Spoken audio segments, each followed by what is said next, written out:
get ready with me. I'm finally ready to do part 5. I already did my eyebrows, so clean those up, and I don't even know where to begin because I'm in like the present moment and trying to start brand new. I moved to California. I just packed a U-Haul and came with half of my kids. I'm a mother of 6 and only brought 3, which half of my heart is still in Utah. And of course, alhamdulillah, the other half's here with me. But it's hard because I'm going back in the timeline to tell you guys a story.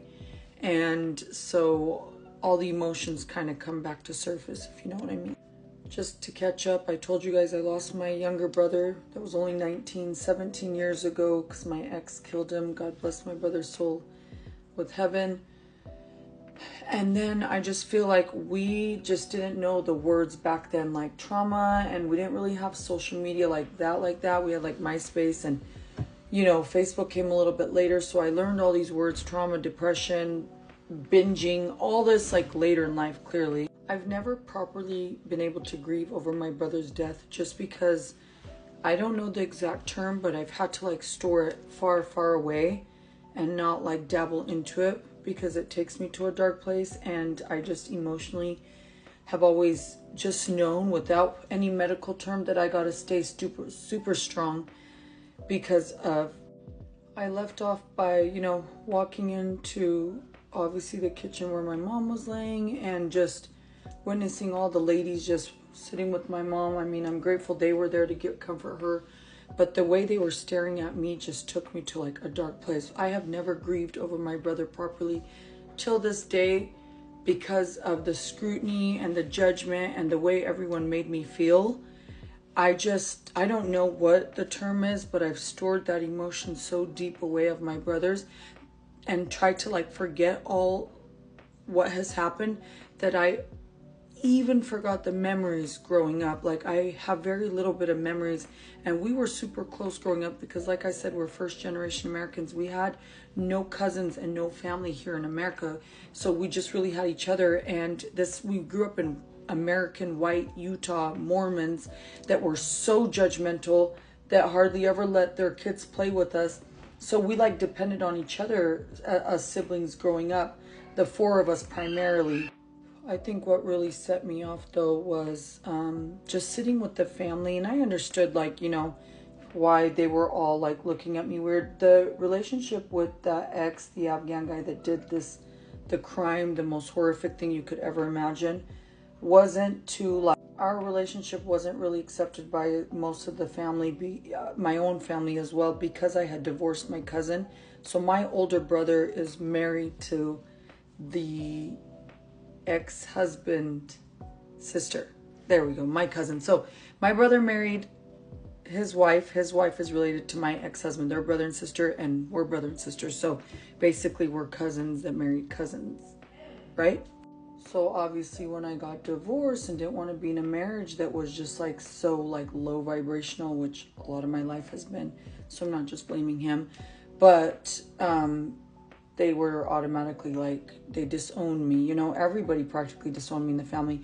It was so bad that my treacherous aunts that still live in Utah, and one lives here in California, just the same sloppy aunts, they couldn't even be around me. So like, you know how people, that's the problem with us Afghans, like you guys stop judging other people's daughters and all that, because then your daughters grow up and they get to be a little worse than everybody else's. But I was kind of the guinea pig and was getting mocked, and so was my sister, which she is kind of bad, but you know, the whole community mocked and like would talk crap about my parents. So my mom, just protecting her, like, you know, her dignity, would just kind of keep far. And then my dad, like I always stayed in touch with my dad no matter what. I love my dad. He's been here since he was 17, but still, like, I mean, he's never blamed me for anything ever, like ever.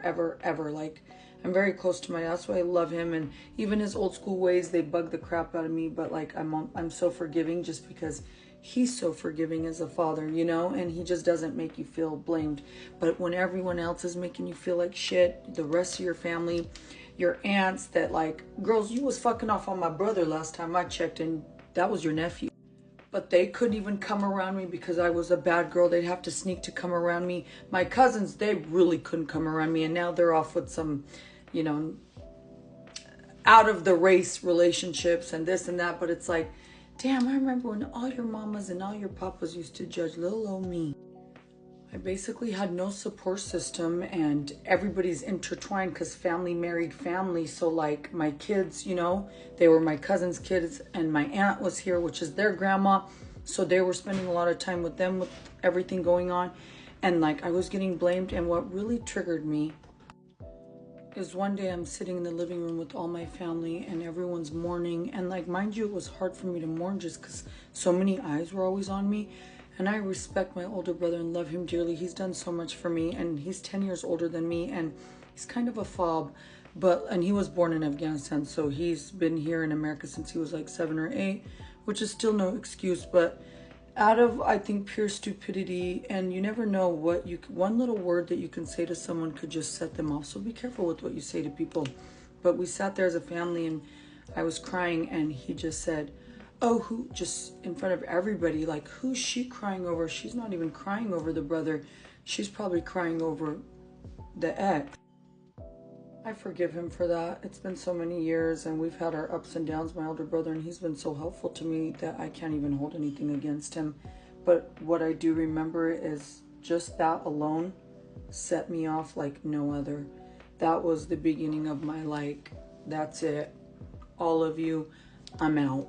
We had no support because I had no family. We didn't have any family really much in America. The few that we had were so close-minded that came from Afghanistan, Pakistan.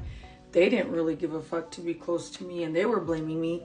I didn't have much friends because that arranged marriage tore me apart from like anyone I grew up with in high school, because, you know, they just made me feel like I couldn't keep them as friends. So I had like no friends really. And so all I knew was a relationship and then break up and then just be in this alone place. And when you're in that place, like at the time I didn't know, but I just was like, how, you know, I got to get out of here and do whatever. And so for me, the closest thing, I had been going out with my ex back in the days when we were together. So the only escape I knew was to hit the bars, the clubs, drink, smoke, do whatever just to get away, you know? So then began my real party days, my solo party days, and I was going ham, going to Vegas. And even back then, that's when I had made the comment. I was like, I'm gonna go be a cocktail waitress in Vegas, and then I'm gonna move to Cali one day. And that was 17 years ago, and 4 kids less, you know, but it didn't happen that way. So began my crazy party days, and I was just going ham, like, you know, drinking and going from club every weekend, and Thursday, Friday, Saturdays, just partying. And I kid you not, that type of lifestyle was an extra 10, 15 years of doing that. As unfortunate and embarrassing as it may be, I continue to do that lifestyle all the way up to just recently. The only thing that came good and bad, I mean treacherous obviously later in life, while going out, was that's how I ran into my ex, the father of 4 of my kids. And that is really another downfall story, but also has its good as well. Per usual, I'm gonna have to go to part 2, so I will meet you there. Or actually part 6. I'll see you guys there.